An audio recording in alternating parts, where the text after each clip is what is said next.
Bom dia, pessoal. Estamos mais uma vez com o podcast. Meu nome é Sofia. Meu nome é Fernanda. Meu nome é Jennifer. E hoje a gente vai apresentar Edna Barreto. E a gente vai falar sobre horta. Há quanto tempo você tem a horta? Aqui a horta na escola a gente começou com o projeto em 2023, mas a horta só se concretizou mesmo em 2024. Então a gente faz um ano que a gente está começando o trabalho da horta aqui na escola. O que te deu a ideia, assim, de poder do nada criar a horta? E quando eu cheguei aqui na escola em 2023, primeiro foi um pedido da gestão, né, da escola, que falou comigo se era possível voltar a fazer a horta aqui, que antes da escola ser requalificada existia uma horta, mas depois da requalificação a gente não tem lugar nenhum para plantar. E aí surgiu a ideia de novamente trazer o verde para a escola num lugar onde só tem concreto. Edna, qual a sua formação? Eu sou formada em Ciências Biológicas, licenciatura plena em Ciências Biológicas. Qual é a maior dificuldade de criar horta? A maior dificuldade de criar horta, eu posso citar três coisas. A participação das pessoas, que muitas vezes os alunos não participam como eu gostaria que participassem. E a questão do material, muitas vezes falta material, a escola às vezes não tem condições de comprar, então eu tenho que providenciar com esse material. E uma das coisas que eu estou tendo muita dificuldade agora é com relação a doenças que está acontecendo na minha horta. Então, como cuidar dessas doenças, como cuidar desses fungos que têm aparecido. Então, essa tem sido uma das maiores dificuldades minha no momento. A questão das pragas, controlar essas pragas que estão acontecendo na horta. Edna, você já teve problemas na horta? Tive problema de aluno destruir a minha horta. Felizmente teve lá um aluno que foi lá e acabou destruindo. Tive problema de pessoas que foram colocar água na horta e não souberam aguar diretamente, mataram a planta. Problemas de excesso de água, problemas às vezes de excesso de calor, falta de espaço, porque o espaço é pequenininho. Agora recentemente está mais complicado, porque tem muita mesa, muita cadeira, e está difícil de fazer o trabalho lá manual.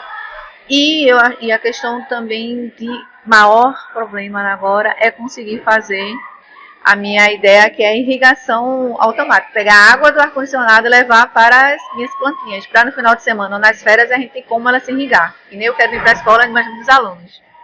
Você falou de fungos agora, eu fiquei na dúvida. O que o fungo ele é capaz de provar nas plantas? Dependendo da planta, esse fungo ele pode atrofiar a folha, deixar a folha queimada. Algumas plantas ela pode atingir o fruto, ou seja, ela não vai se desenvolver adequadamente, então ela vai morrer. E isso aconteceu com minha plantação inteira de pimentão, morreu todas.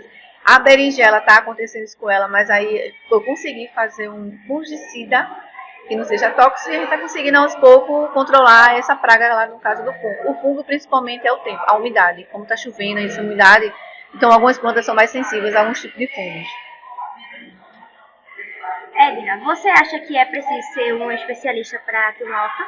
Não, todo mundo para ter uma horta é querer gostar de botar a mão da terra, é ter paciência, porque a horta exige muita paciência, porque as plantas são no tempo dela crescer, no tempo dela reproduzir, e principalmente quando surgir, que a gente chama de variáveis, os problemas, como por exemplo uma praga, você buscar na internet, pesquisar fontes, não precisa ser nenhum cientista. Eu fui lá na internet, pesquisei, não sou agrônoma que tem uma noção melhor sobre qual tipo de remédio seria mais ideal, qual tipo de inseticida seria natural. Eu fui na internet e meu inseticida sabe o que é? Água e alho. Com água e alho eu estou conseguindo matar os fungos. Edna, quais os cuidados principais? Os cuidados principais da planta. Muda, então a gente faz a muda separada. Então essa muda ela não pode levar sol direto, ela não pode levar água direta, então é o primeiro passo. Depois, no segundo passo, é justamente fazer a transplante dessa muda para o jarrinho. E aí você tem que medir, de certa forma, o tamanho do jarro com a proporção da planta. Por exemplo, eu não posso plantar um pé de tomate e cereja numa garrafinha PET pequenininha, porque não vai ter espaço diferente. Então, você tem que ter alguns cuidados, alguns preparos com certeza. É difícil de manter a horta? É e não é. É difícil porque precisa da paciência. E a questão aqui é dos funcionários. Como é uma escola, hoje as pessoas não vão muito no beco, lá no caso no nosso beco da horta, mas o que acontece muitas vezes? Quando a escola não tinha aquela proteção ali, então era muito comum as pessoas ir e mexer, e tocar aquilo que não se deve. Então tem essa certa dificuldade, realmente. E ainda tem uma dificuldade lá, porque nem dependendo da época do ano, o sol não bate. Então a planta precisa de sol. E muitas vezes ela não tem um sol suficiente para minhas plantas se desenvolver e crescer. Falar em época do ano, qual é a época do ano assim mais difícil de manter elas? É os extremos. É a chuva, que estava chovendo muito. Então, como as plantas nossas aqui, elas estão em jarras, em garrafas PETs, então fica muito úmido. E o extremamente calor, o excesso de calor, porque vem o problema da questão de ter alguém para sempre fazer a irrigação. E ali nem sempre a gente consegue que os alunos possam vir. Edna, obrigada. Com essa entrevista a gente conseguiu muito conhecimento. Por nada, prazer que venham mais conhecimento para vocês. Muito prazer, muito bonito o trabalho.